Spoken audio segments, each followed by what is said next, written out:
Cherished by millions around the globe, and still going strong to this day, Unsolved Mysteries is a docuseries that explores all things cryptic and creepy.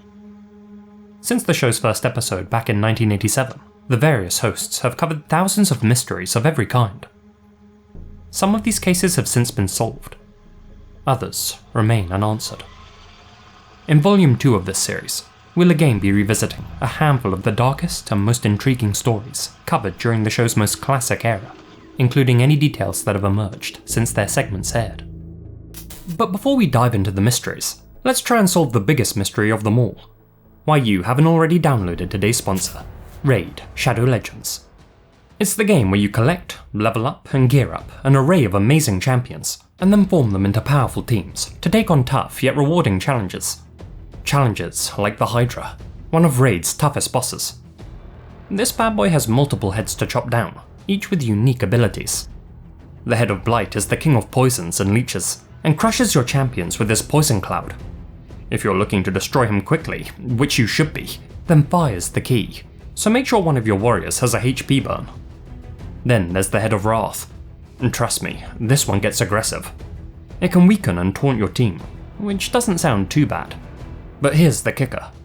After you hit it 15 times, its damage triples, so it's imperative you choose champions that can hit hard with a single strike. For all you new players out there, now's one of the best times to join Raid. You can get your hands on Stag Knight, one of the best epic champions in the whole game, as well as a skin designed by JonTron himself. Just use the promo code JTSkin before October 7th. Even if you're a returning player, you can still get Stag Knight and his skin through an in-game event. And here's another freebie, a legendary champion, Sun Wukong, Raid's take on the Monkey King from Chinese mythology. He's a real monster in the arena, and getting your hands on him couldn't be easier. Simply log in on 7 different days between now and October 23rd, and this free legendary is yours. With all this and more coming to Raid, you'd be crazy not to join in the fun. Use my link in the description, or scan my QR code on screen to help out the channel and get some amazing bonuses.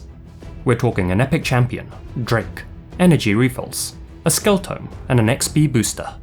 So take up arms and join me in-game under the name Lazy Masquerade, and if you're fast enough, you can join my clan. Remember to click my link in the description, and I'll see you on the battlefield.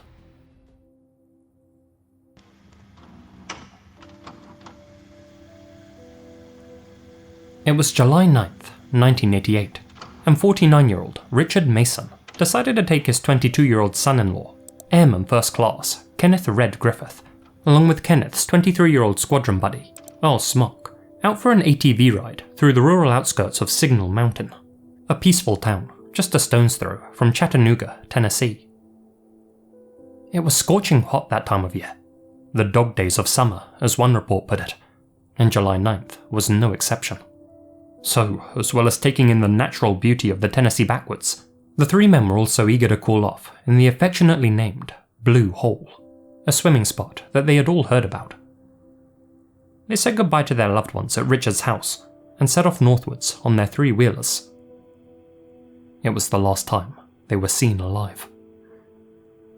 When the three men didn't return home that night, Richard's wife and daughter started to fear for their well-being. Richard was an experienced hunter who knew the mountain like the back of his hand, and Kenneth and Earl were military men with extensive survival training. They certainly hadn't gotten lost, that was for sure. Reasoning that their husbands and friend had decided to camp out in nature overnight, they brushed off their concerns and went to bed. But when the trio still hadn't returned by dawn, they knew that something terrible must have happened. Richard's family immediately reported them missing, and a search and rescue mission was launched on the morning of July 10th. Shortly thereafter, a Signal Mountain resident happened upon an eerie scene on Roberts Camp Road, approximately 5 miles from where the men had departed from, and 9 miles from their destination. There, at the base of a bluff, lay 3 ATVs. 2 of them were splattered with an ominous red liquid. Bone chips were recovered from one of them.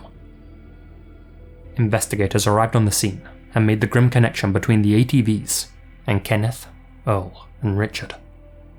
And their concern for the men's well-being only deepened when one Signal Mountain resident approached them and told them that he had heard 3 to 4 gunshots between 6 PM and 8 PM the night prior, coming from an area known as Helican Gate, the entrance to Blue Hole. The next morning, investigators scoured around Helican Gate and noticed peculiar ATV tire tracks on the ground and the presence of green flies in the area, a type of insect attracted to decaying flesh. During their search, a patch of blood on a fallen branch and suspicious drag marks further fueled their suspicions. Nearby, they found a pocket knife which belonged to Kenneth. Brain tissue was also found at the scene. It was disturbingly obvious to investigators that the 3 men had been slain at Helican Gate. The perp had then dumped their ATVs at the bottom of the bluff several miles from the scene and hid the 3 men's bodies in a separate location that they had yet to stumble upon. 2 agonizing days later, another local noticed a foul smell emanating from an illegal trash dump 11 miles from Helican Gate. Green flies were swarming around the dump, and she returned home and asked her husband to investigate. There, her husband found the lifeless bodies of Kenneth, Earl, and Richard. Each of them had met a horrific end, cut down by shotgun blasts. Using the evidence they had collected, detectives pieced together the events of that fateful night that the men went missing. The 3 of them had set off from Richard's home and made their way along a dirt track through Signal Mountain, driving in single file. It appeared as if the victims had been ambushed by someone at Helican Gate. Having flagged the men down, this unknown man raised his shotgun and began opening fire. The first blast struck Kenneth in the left side of the head. The second hit Richard in the chest. The perp then leveled his weapon at Earl and fired a shot into his right shoulder. Earl managed to get off his 3-wheeler and make a break for it, but as he reached the tree line, a 4th and final blast struck him in the side, piercing his heart. With the help of at least 1 other individual, the madman responsible then set about hiding the evidence of his actions. He and his accomplice, or accomplices, orchestrated the removal of the ATVs, returned to the scene to retrieve the bodies, and then heartlessly discarded them in the trash dump. Detectives believed that the killer wanted the bodies to be discovered before the actual crime scene was found, effectively obscuring the truth. Had the bodies been found just 2 days earlier, the chilling crime at Helican Gate might never have been revealed. The detectives certainly had a lot of evidence to work with in this case. Not only had they retrieved bountiful physical evidence, but several eyewitnesses had also come forward and revealed further clues. For example, one witness reported seeing 2 people in a Jeep Scrambler on the same night that the trio vanished, unloading 3 ATVs on Roberts Mill Road. That same night, a motorist encountered a frantic woman attempting to stop traffic near Roberts Mill Road, just a 1/4 of a mile from where the ATVs were later discovered. This woman, who had parked her Chevy Nova across the road so nobody could pass, told the motorist that there had been an accident and said they should turn around and find a different route. It began to sound as if the perpetrator did have accomplices after all. The most unsettling aspect of this case, though, was the belief that the killer, or killers, were local residents, known to the small and tightly knit Signal Mountain community. At the time this case was first covered on Unsolved Mysteries back in January of 1990, it remained unresolved, though host Robert Stack did hint that the man responsible was known to both the locals and the authorities, but that they were powerless to act. He opened the segment with these chilling words. In our next story, the police have received anonymous calls from people who claim to know the identity of the killer, but they will not testify until the suspect is safely behind bars. The reason is simple. Fear. Update. On April 15th, 1997, more than 7 years after this episode of Unsolved Mysteries was broadcast, a turning point in the Signal Mountain mystery finally occurred when 50-year-old Frank Castile was charged with 3 counts of first degree. Suspicion had loomed over him since the beginning of the investigation, primarily because he owned land near where the slayings had occurred and was also known to own a Jeep Scrambler. However, it was a combination of fresh fibre evidence and the emergence of several witnesses that breathed new life into this case. Some of these witnesses felt emboldened to come forward following the broadcast of the investigation on Unsolved Mysteries, an episode which had, for obvious reasons, gripped the community. One particularly crucial tip came from the female driver of the Chevy Nova herself, the woman who had been stopping motorists from driving down Roberts Mill Road. As it turns out, she wasn't an accomplice of Frank Castile's, and her actions that night had been completely coincidental. Her boyfriend's car had simply broken down on the road, close to where the ATVs were being dumped, and she didn't initially come forward due to her partner's previous prison record, fearing he may be wrongly accused of the slayings. After the episode aired, another tipster led investigators to the most vital witness of all, a woman named Marie Hill, who was having a not-so-secret affair with Frank Castile, one that began in 1996. Marie had received letters from Castile's wife, Susie, which stated that he was a murderer and had taken the lives of Kenneth, Earl, and Richard. Marie showed these letters to Castile, expecting him to laugh them off, but instead, he confiscated the letters and burned them, telling Marie to never speak about their contents to anyone. It was then that Marie decided to cooperate with authorities.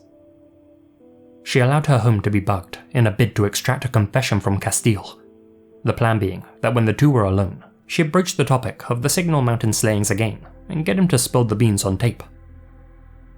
However, during their meeting, Castile's wife, Susie, unexpectedly burst into Marie's home, unaware of the operation in progress. On the tape, an angry Susie, outraged by her husband's affair, could be heard saying, "I've stood by you through one of the worst things we could ever go through. I had myself dragged down to the station and fingerprinted because of what you've done. You see, Marie, there's a law that I don't have to testify against my husband.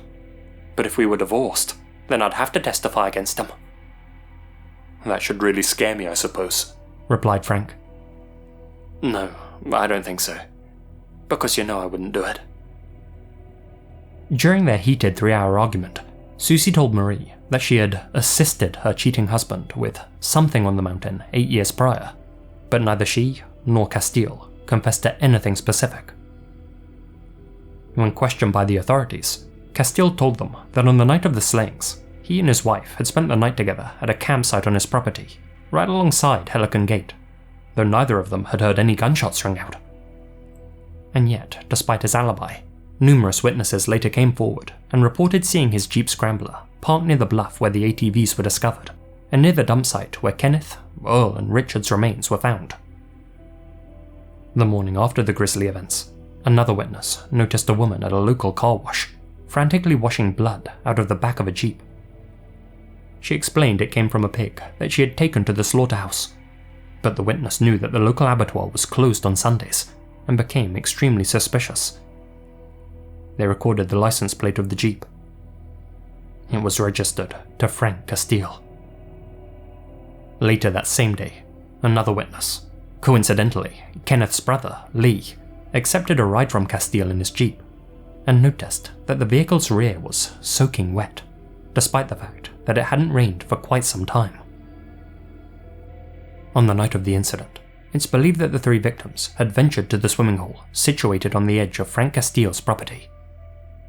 Though the Blue Hole was considered public land, Castile was still protective of it, and had a history of threatening individuals who drove there, maintaining a logbook which catalogued every perceived trespasser.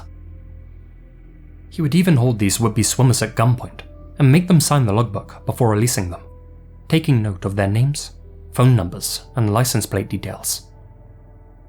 Some even recounted instances where he had aimed his shotgun menacingly at their heads.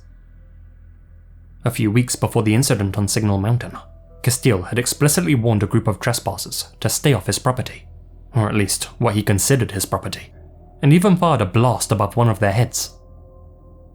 He told a friend of his that he was ready to kill the next person who set foot on his land without permission, and even expressed specific annoyance with ATV riders, ominously hinting that he may have to shoot one.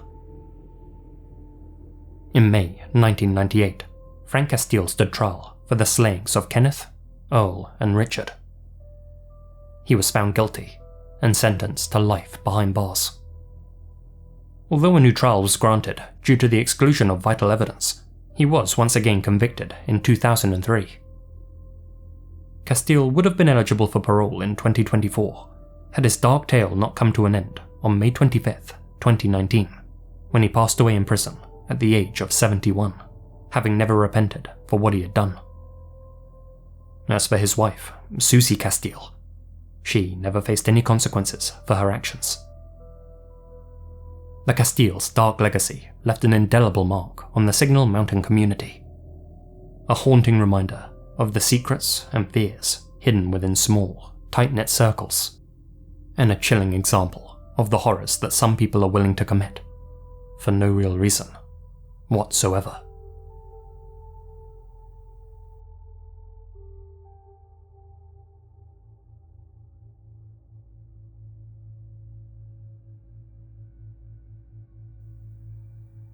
A mere 20 miles northwest of Cincinnati lies the quiet farming community of Fennell, Ohio, a place with a secret as chilling as it is captivating. For decades, the town's livelihood revolved around the Feed Materials Production Center, otherwise known as NLO, a 1,050-acre facility concealed behind a shroud of government ownership. Unbeknownst to the public, NLO was a clandestine Department of Energy operation that from 1953 to 1989 covertly processed high-grade uranium for the nation's nuclear arsenal. When I was hired in there, they said that it was a low-level radiation plant, and that you didn't have anything to worry about. There was nothing back there that would bother you, and just go on about your business, not to tell anybody what you were doing, and everything would be fine. Little did Harry know that fine would soon turn into a nightmare. The year was 1984, and NLO was thrust into the spotlight by a catastrophic event. A factory accident had unleashed a torrent of radioactive smoke into the atmosphere, shattering the facility's veil of secrecy. An investigation laid bare the grim truth.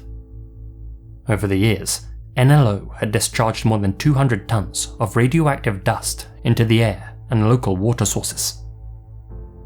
The aftermath of this environmental disaster left the community distrusting their government like never before. But amidst this turmoil, a shadowy mystery unfolded. Just 6 months before the NLO disaster, David Box, an employee of the plant, had met with a grisly end within its walls. Dave, a dedicated worker and loving father, held an important position at the facility. He was a pipe fitter, and it was his responsibility to inspect and maintain the factory's sensitive equipment. For example, he had to make sure that the safety pumps and dust collectors were working properly. But evidently, Dave was less than impressed by the quality of the equipment inside the plant. At the time he was employed, the machinery was already 30 years old, and the pipes were cracked and leaking. He'd often warned his colleagues to avoid certain dust collectors that were more radioactive than they should be. He was a quiet man by nature, but was willing to speak up for the greater good. He'd once encountered a co-worker sleeping on the job and reported him to his superiors, leading to the man being suspended. On the night of his demise, Dave followed his nightly ritual, meeting co-worker Harry Easterling in the parking lot of a restaurant before their joint graveyard shift, which ran from midnight to 8 AM. The pair lived in Loveland, about 30 miles west of NLO, so carpooling made a lot of sense. "That night, Dave got into my truck," said Harry, recounting the events of June 20th, 1984. "We left, had a little conversation on the way to work. He talked about an upcoming vacation with his kids, and how he bought a new lunchbox for work. Everything seemed to be normal." Harry and Dave were among the few employees who worked overnight at the plant. After the production lines had shut down, only maintenance workers and security personnel were allowed on site. Upon arrival, Harry and Dave went to the maintenance room for their work assignments. That night, Dave was assigned to the pump in Plant 8. He opened his toolbox, left his keys in the padlock, and left the lock and the keys on top of the toolbox. An important detail worth remembering. Later on during their shift, at approximately 4 AM, another worker saw Dave and a supervisor in a parked pickup truck outside in the lot. According to this witness, Dave and the supervisor appeared to be having a serious discussion, though clearly one they didn't want anyone else to hear. An hour later, at 5 AM, that same witness bumped into Dave doing his rounds, and Dave appeared to be acting normally. Strangely though, he noted that Dave was making his way to Plant 4 rather than Plant 8 where he had been assigned. That was the last time that Dave Box was seen alive.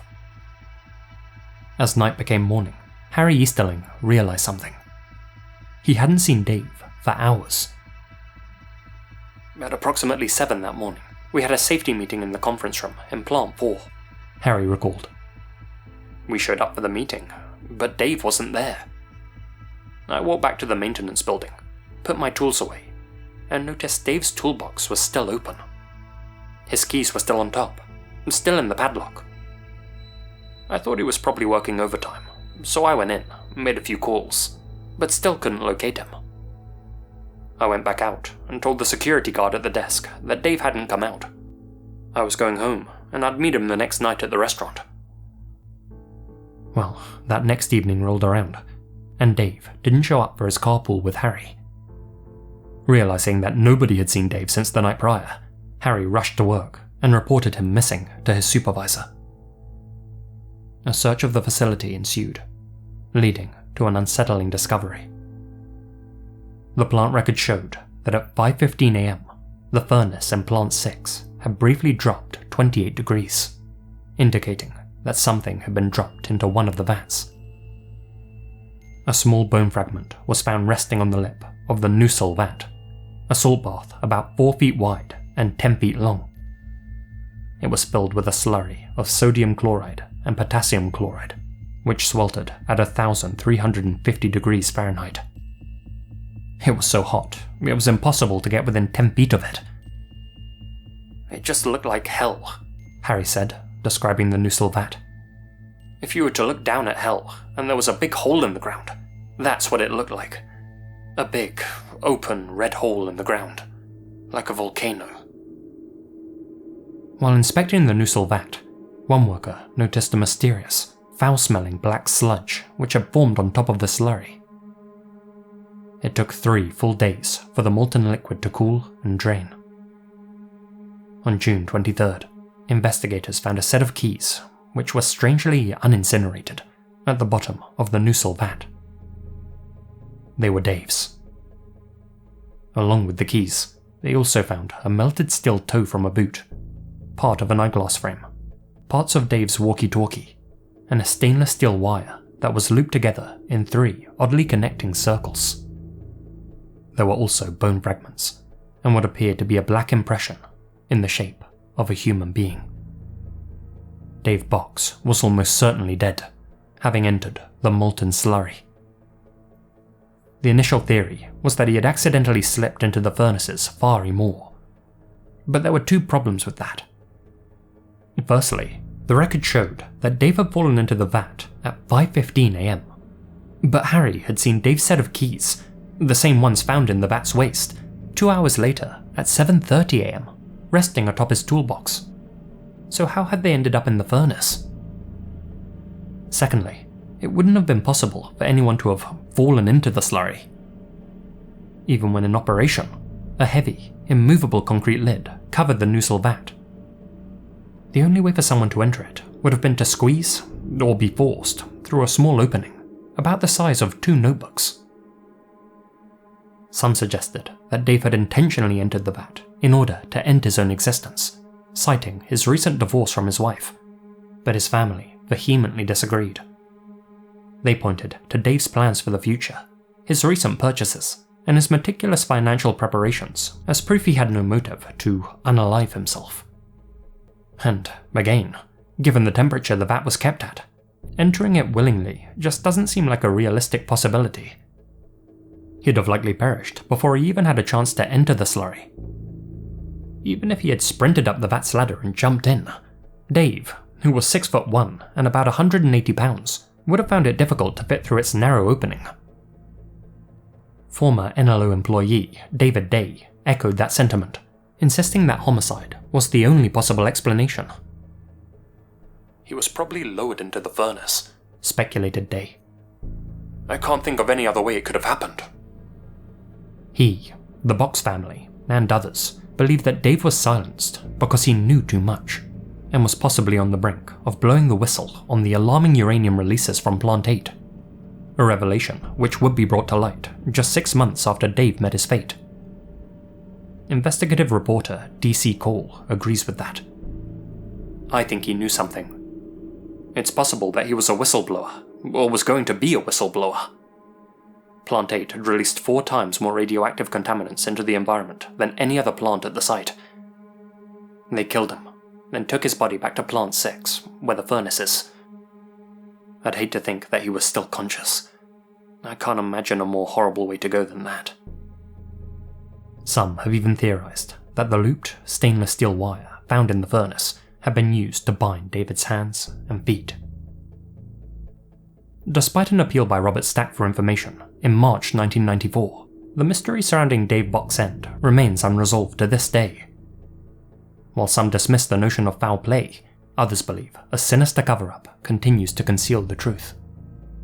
His friend, Harry Easterling, hoped that one day someone would step forward to reveal the dark secrets hidden within NLO walls.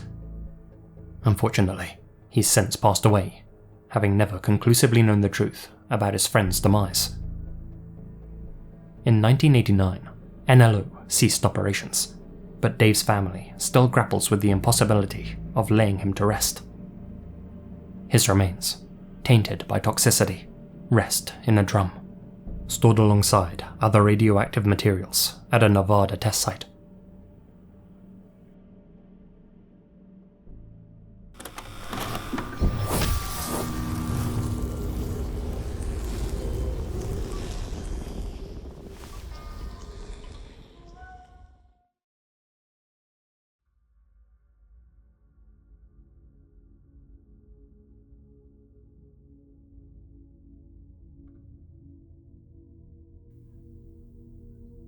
Born in 1971, high schooler Kathy Hobbs had grown up believing one morbid thing about her life: that it would end before her 16th birthday.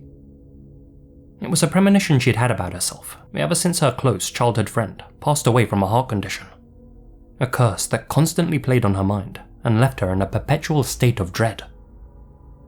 An otherwise bright and warm-hearted girl, Kathy did her best to escape those morose thoughts through reading, creative writing, and sketching, but they always crept back into her head. To alleviate her fears, Kathy and her family relocated to Las Vegas. There she made friends and appeared to adjust well to her new environment. However, as her 16th birthday approached, her fears resurfaced, causing her to isolate herself in her room and avoid leaving the house. She penned a poem regarding her demise and sketched an image depicting herself lying in a pool of red. She confided in her friends about a dream that she had been having, one in which she was slain by a man with a moustache and a baseball cap.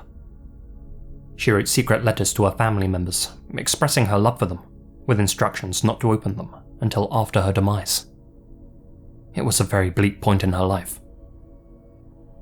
On the morning of her sweet 16, Kathy was pleasantly surprised to find herself, well, alive. The first thing she did was rush to her mother and proclaim, "I made it, Mum. I made it. I'm 16. I did it. I'm alive." From there on, Kathy began embracing a more typical teenage life. She rekindled her friendships, explored makeup and beauty products, and even aspired to become a beautician, with plans of opening a salon named Cat's Cuts. It seemed that she was indeed destined to reach adulthood. And yet, on the night of July 23rd, 1987, just 3 months after her 16th birthday, Kathy mysteriously vanished. At 11 PM that night, she had told her mother, Vivian, that she was heading to a late-night bookshop called Skaggs Alphabet. Vivian assumed that Kathy would go with one of her friends from their apartment complex, but none were available that night, so Kathy went alone. At around 3 AM, Vivian woke up from a deep sleep, feeling as though she had been struck on the head. Following this strange experience, she felt a sense of peace that she couldn't quite comprehend. "All of a sudden," she explained, "I got a very peaceful feeling, and I thought, well, it's over now, and I fell back to sleep. Later that morning, Vivian went to wake Kathy up, but found her bed empty.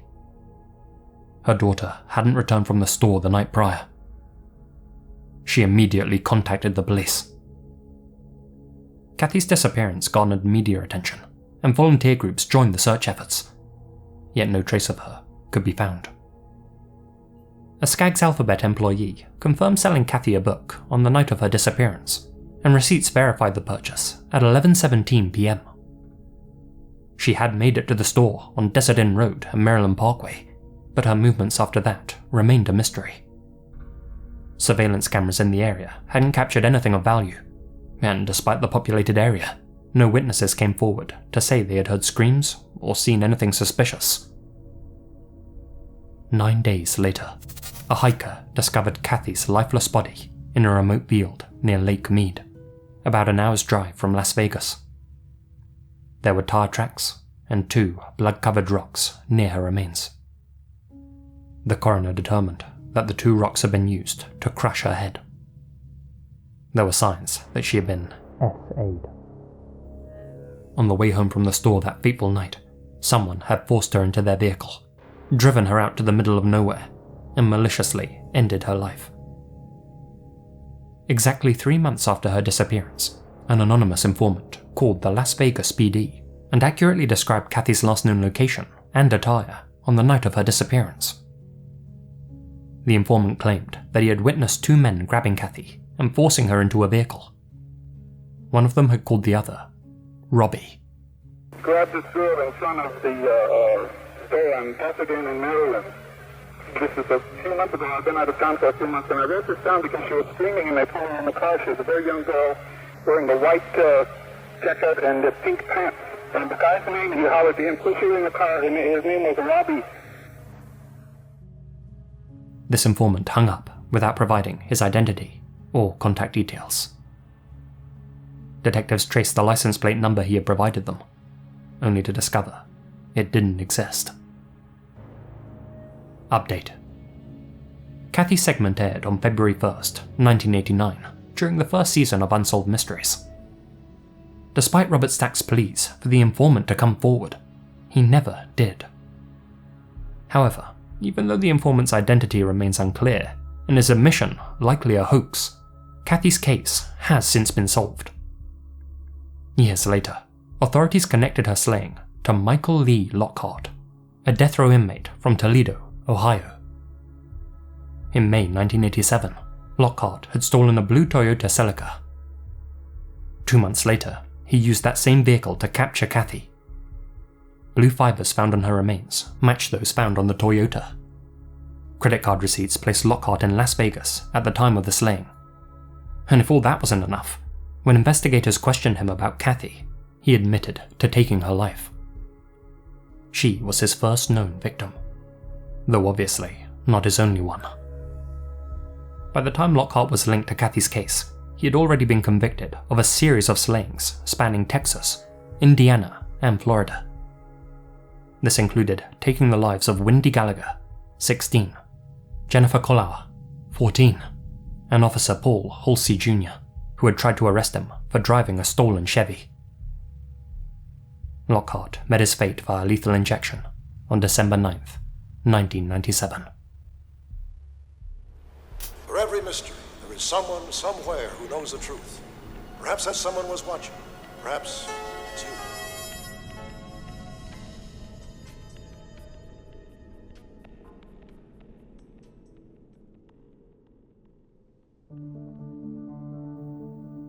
Before the video ends, a huge thank you to all of my supporters here on YouTube and over on Patreon, especially my biggest supporters: Matt Fennell, George Lopez, Holly Lyons, Alex Greensall, asiamina, Azrael Warakai, Brad Hammer 33, Chief Cochuaque, Colin Monsma, Connor Louthan, Wewzow, David Lyons, Doopsy, Gina Valera, Hamish, Biluck, Infamous-senpapi, Monica Mendoza, Peter Lulgjuraj, Ruth Vika Shindi, TnSMOM, Hamish K, Ellen Dolloff, Itai Alon, Nefus1988, and Lydia Ciummo. Thank you all so much for your continued support. Until next time. The devil's in the detail.